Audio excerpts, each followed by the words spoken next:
Grand Rising. Shalom, everyone. How are we? So, have you read your word? Have you prayed and spent time with the Most High? I pray that you have. It's the most important thing to do before you do anything. So, my last video I was talking about how I was in counseling and how my counselor had my dad with his tail between his legs because she wanted some answers. So because he didn't want to talk about it anymore, he left. And so when he left, I kind of got upset and I was just crying because I'm like, he just excuses everything he does, like because he don't want to talk about it, then it's okay. We're just supposed to leave it alone. But this is my life. I want to know what's going on. I'm confused. I've been lied to so much, and I'm starting to figure things out. And I knew that there was so much more to the story, but now he don't want to talk about it. And I knew he wasn't going to just talk about it with me. But I was angry. And this is kind of probably the very first time that I was so angry that I physically wanted to fight him. Because, mind you, my whole life, I was terrified. Well, let me not say my whole life. The beginning of staying with him after I realized the person he really was, I was terrified of him. I was so afraid of him. In the back of my mind, I always thought he unalived my mom. And then to the things that he was doing to me, I was terrified of him. But after this counseling session, I was angry and I wanted to try him, and I was so pissed and tired. So I told DJ that. I said, he's going to answer me and I'm going to make him answer me. So my dad was the type of person that he always got really nice things. So he had a Thunderbird, black, red interior. And he didn't drive it fast. He didn't like the potholes. If anybody's ever lived in New Jersey, Patterson especially, the potholes were terrible. So he didn't want to mess up his car. So he would drive extremely slow. I did not. I did not drive extremely slow. So I beat him to his house and I'm waiting. And it took a minute because, like I said, he drove extremely slow. So he pulls up in the driveway and he asked me what I'm doing here. I ain't say nothing. Because in my mind, I wanted to go in that house and get a weapon and let him know that I meant business. That's where I was thinking. But thankfully, the Most High spoke to me and he's like, don't do that. But I felt like he's a punk. He's a straight punk. He had me terrified, but he ain't gonna do nothing. So he opens his door and I'm right behind him. And he said, what you doing? And I almost pushed him in his door. Like, I want to talk. I want to talk and I want you to answer my question. And he could tell, like I told you, if you were tough and he could tell that you were tough, like especially a woman. I don't know what it was about a woman.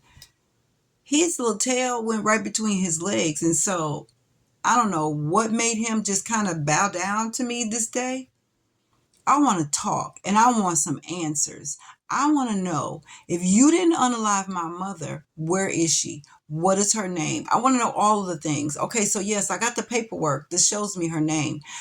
But the name that's on this document and even your name. So is this really her name? Is this really who my mother is? And he's like, yeah, this is really your mother and that is her name. All right, where is she at? I want to know. She lives in Missouri. Well, he said, I think she still lives in Missouri. That's where I left her.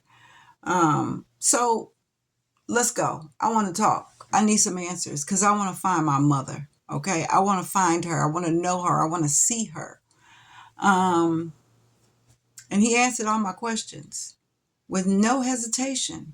Oh, it made me mad. Oh, it made me so mad because he was like a little kid and it pissed me off. And I told him, I said, you had me scared of you all my life. And look at you. Look at you. And he didn't say a word. He took it. He just took it. And so after I left his house, I was on a mission. I want to find my mother. Since you did not unalive her, I want to find my mother. So I went on a mission looking for my mom. So I went and I'm looking for her. I'm trying to find her. I looked up the name that he gave me, and they had no information. She didn't have a phone number or anything. Um, but I had a name and I had a state and a city. So over the years, I continued to just look. Every once in a while, I would ask the operator, because back in the day, I don't know if you can do that now, but back in the day, you used to call the operator and they give you all the information that they had on a person. So I would just periodically continue to search for my mom and see if there was a phone number, um, because I wanted to know her. I wanted to see her. I mean, to know all of this time that she was not unalived, I felt like maybe if I knew earlier, I could have found her a long time ago. But then I started thinking, because I did ask him, so who's this woman you unalived, when I was at his house that day? And I met Jackie. I met my sister. Her name is Jackie. She lived in Virginia, because I used to go back and forth, from, if you follow any of my videos, I used to go back and forth to Winston-Salem, North Carolina. And one time on our way back from Winston-Salem, or we was either on our way back or on our way to Winston-Salem, um, he wanted to stop in Virginia. And he didn't tell me who we were going to see, but I saw this older woman, and then there was this little boy, Ellis. Ellis, that's his name. That's my nephew. Wow, I forgot his name. I had forgotten his name. So he and I were the same age. So I'm talking to this lady, and she is so nice to me. Like, she was just so nice. And he told me, "This is your sister." Now, she was a lot older than me, but I'm like, "Oh, wow, she's so pretty." And then I have a nephew. Now, I didn't know what a nephew meant back then, but I'm like, wow, my nephew and I are the same age. How cool is that? Um, so yeah, it would be a blessing. Oh my greatness, it would be a blessing if my nephew would find one of my videos. I would love to see him. I would love to see him. I wonder if he even remembered me, because I definitely remember them. But yeah, and so now things started to make a lot of sense, because when we went back to New Jersey, my father and I, Jackie would keep in touch with me. And then all of a sudden, she just called me one day and she said, I'm sorry. She says, "I love you and I will always love you, but I can't do daddy. I can't do daddy." And I'm like, I didn't know what that meant, but I did know that what she was telling me was I would never hear from her again. I will never see her again, because my intentions was to maybe go and spend some weekends or some vacation time with her and my nephew. But yeah, we talked for a minute, and then it was like, I can't do this. And I'm so sorry. And she didn't explain why, but that day I understood why. He ended her mother's life. And the only reason why she was talking to him was because of me. And I felt so angry, because it's like, once again, this man has done something to destroy my life, my family. I didn't know too much of my family, because he didn't want me to know too many people in my family. Um, so yeah, now I realize why Jackie couldn't talk to me, or why she wouldn't talk to me. And it made sense. And I cried. Oh my greatness, I cried so much, because I wanted to be able to contact her and tell her I know why and I understand why. And I'm so sorry that that happened, you know. But I had no way of contacting her. I didn't know what her name was for real. All I knew was Jackie, and all I knew is that she was in Lexington, Virginia. So, like I said, I would periodically look for my mom, because I want to know her. I want to see her. And in the meantime, I'm trying to figure out where I'm moving to because I don't want to live here anymore. I don't want nothing else to do with this man. You know, everything he's done to me has been horrible. That man that I thought I knew when I lived in Winston-Salem, that was not him. Like he was faking the funk, as I like to say. He put on he put on a front and he put it on so well that he didn't just have me fooled. He had a lot of people fooled. People thought he was really nice, especially because he loved to give out money. He loved to splurge with money with people, but it was only a way that he controlled people. He loved to control people with his money. That was his thing. Cause him himself, he didn't have no self-esteem. I know that today. He had no self-esteem. If he didn't have any money, he was nobody. Nothing. He felt like nobody. And later on, I'll explain that too, because uh, the relationship he and I had once he got older, it was annoying to me. Oh my greatness, it was so annoying to me. But anyway, so like I said, I'm trying to find somewhere else to move to because I just don't want to be around him. Um, and then one day, it's some years that have been past now. I said I'm gonna look. I'm gonna see if my mom got a phone now, and she did. She actually had a phone, and I was like, my heart's beating like this because I'm like, oh my goodness, she has a phone and a phone number, and the operator gave me an address and everything. Okay, so it took me about 2 days for me to get up the nerve to actually call her because I didn't even know what to say, right? Okay, so I finally get up the nerve and I call the number, and this woman answers the phone, and I said, "May I speak to Emma?" And she said, "This is Emma." And the only thing I could think to say was, "I'm your daughter." And she said, "What'd you say?"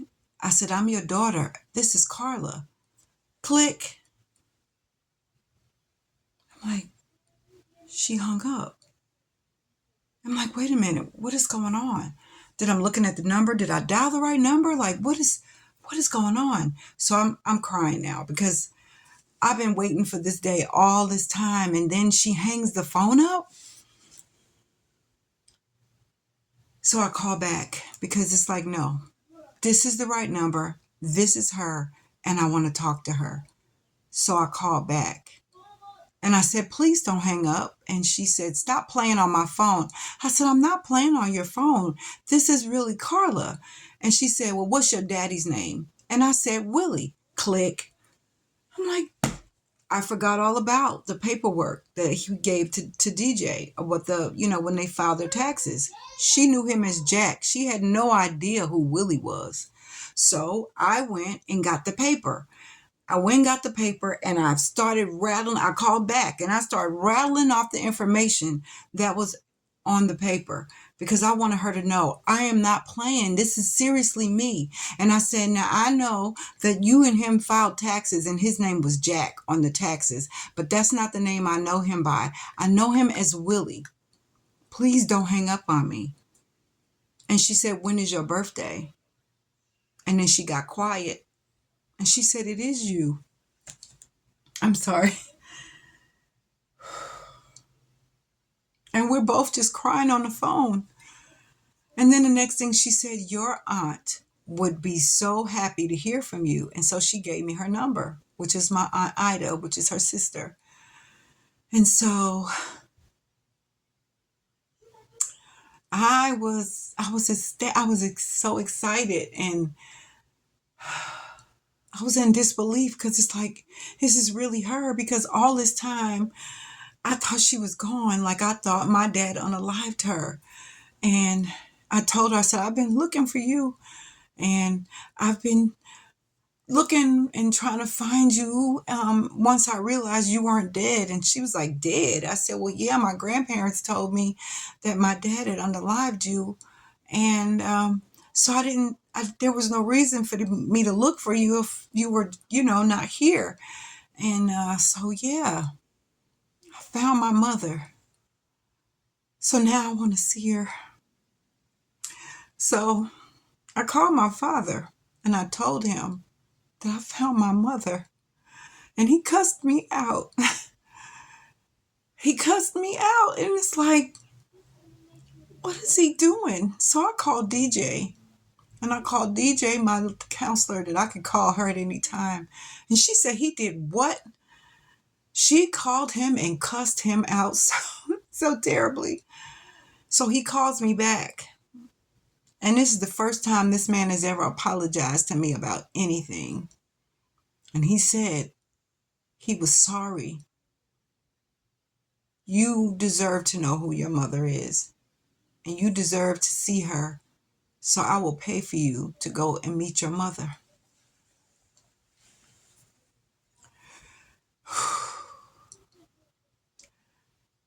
Man, so then I called my aunt too, my Aunt Ida. Um, Aunt Ida was so excited. She was screaming and yelling, and I felt like a piece of me, excuse me, I felt like a piece of me was filled in, right? Like all this time, I thought she was gone and that I would never see her.